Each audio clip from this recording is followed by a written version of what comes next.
So look away, guys, because I'm with FINLAND's Darude and Sebastian. Possibly the coolest guys in London at the moment. Possibly the coolest. So 100 pounds. We want to show anybody. So I'm going to ask straight away, why Eurovision? Why not? Yeah.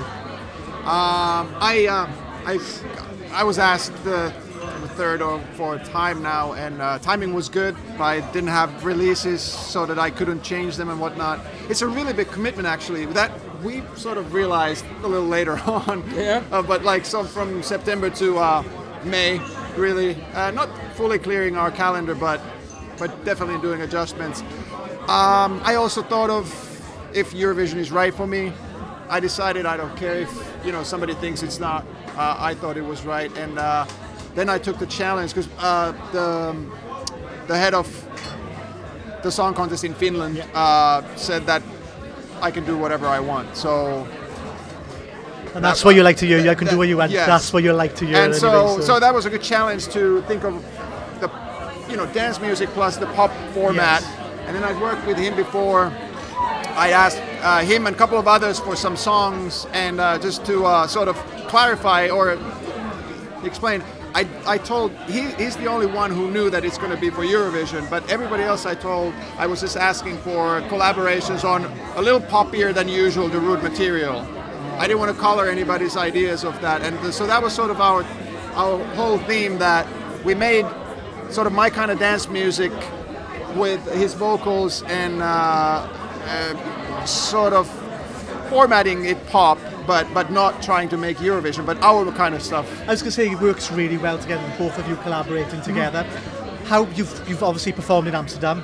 How do you feel that went? Because you did bring the house down in Amsterdam.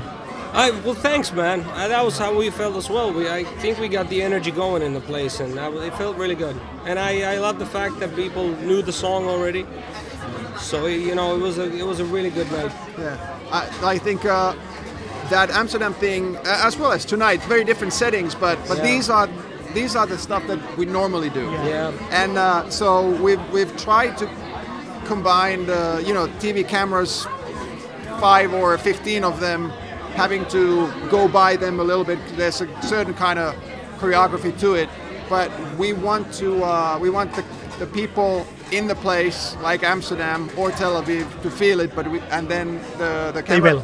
They will. Yeah, and then the camera crew, basically, our directors and everybody else, sort of to capture that for TV, because it is a live audience, of course, on watching audience. TV as well, and obviously the live audience is watching TV is so much bigger than what's going to be in, for instance, Tel Aviv, but we come from the live background, so we want that to be seen. So I'm guessing neither of you get pressured or stressed at all with all your experience. No, it's excitement. Maybe more, anxious to get there, because it's been a long road, and now we get to, it's closing in. Yeah. So it's nice to get to do these old things and perform.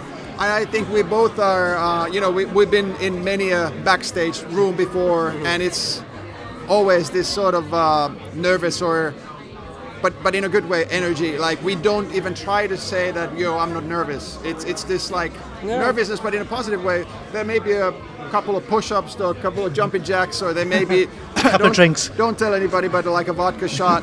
but then you decide what you drink, so. But then you go on stage, and that energy that you have, the tingle, a song or two in, it turns into sort of endorphins, and then you're just like, you're golden. Yeah. That's good. I want to know about both yourselves now, because we know about your careers, but I want to know about yourselves. So what makes you happy? What makes you smile? Well, honestly, what makes me happy, the most happiest moment in my day, if I'm home, is when I get to read a story to my boy, and I guess that's the main thing for me. In the end, that's the most important thing in my life.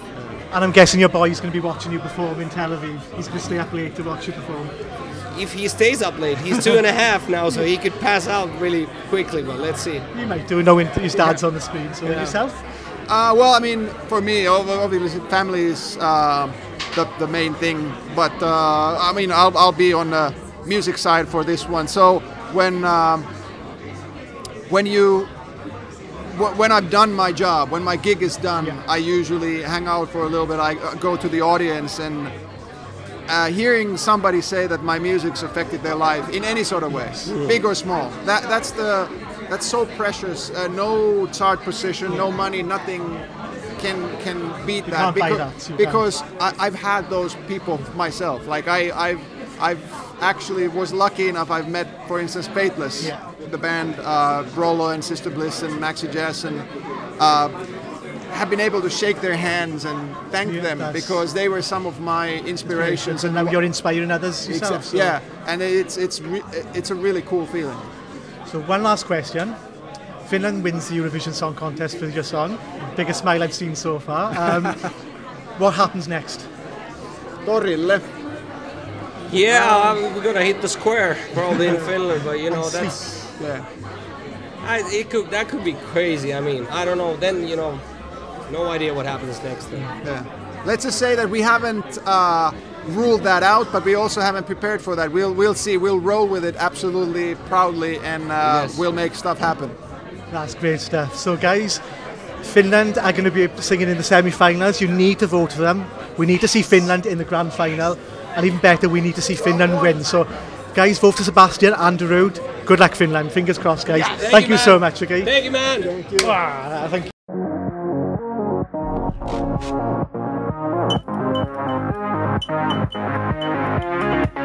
you.